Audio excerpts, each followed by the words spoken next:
Welcome to Lighthouse KinShip's devotional video, Thriving, the Brightness of God's Presence. God will meet you where you are in order to take you where He wants you to go. Tony Evans. Exodus 3, verses 1 and 2, NSB. Now Moses was pasturing the flock of his father-in-law Jethro, the priest of Midian, and he led the flock to the west side of the wilderness and came to Horeb, the mountain of God. The angel of the Lord appeared to him in a blazing fire from the midst of a bush. And he looked, and behold, the bush was burning with fire, yet the bush was not being consumed. Today's Thursday, October 6th, 2022.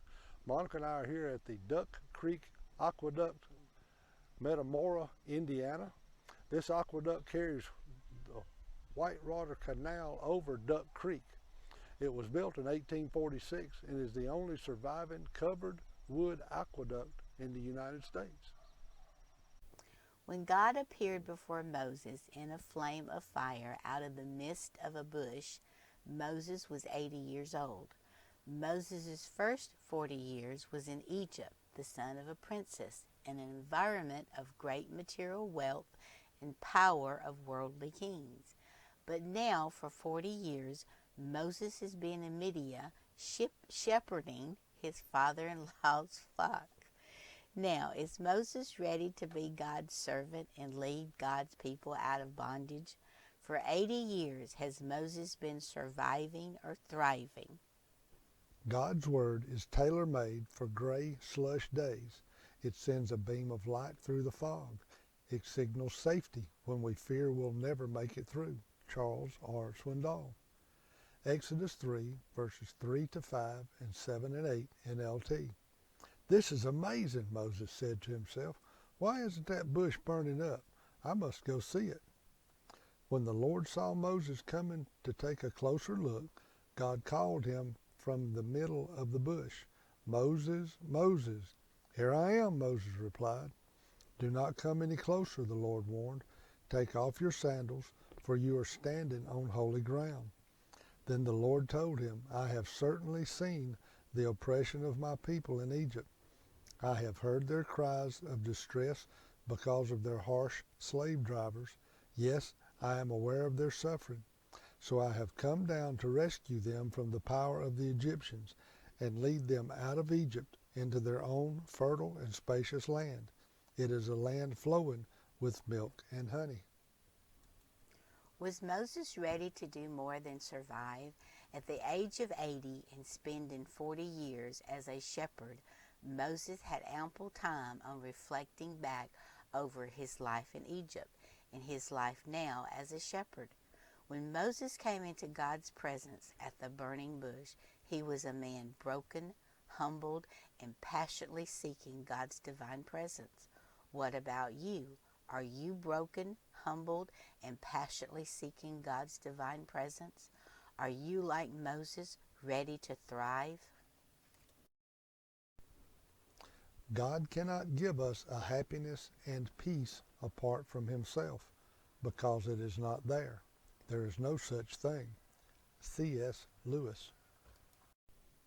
It took 80 years for Moses to learn that joy and peace can only come from being in God's presence.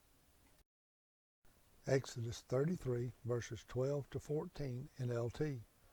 One day Moses said to the Lord, You have been telling me, take these people up to the promised land, but you haven't told me whom you will send with me.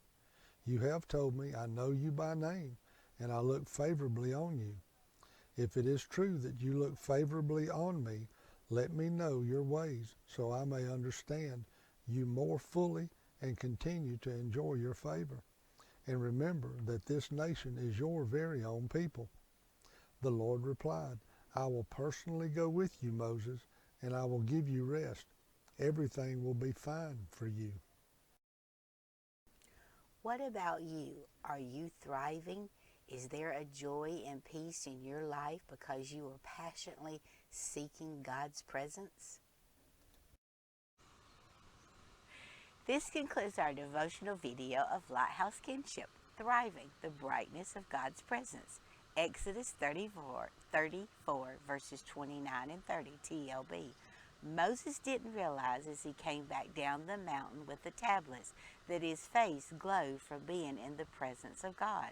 Because of this radiance upon his face, Aaron and the people of Israel were afraid to come near him. Psalms 27, verse 4, TLB.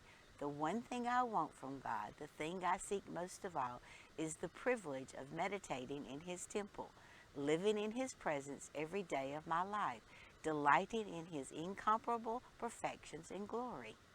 John 8, verse 12, Amplified. Once more, Jesus addressed the crowd. He said, I am the light of the world.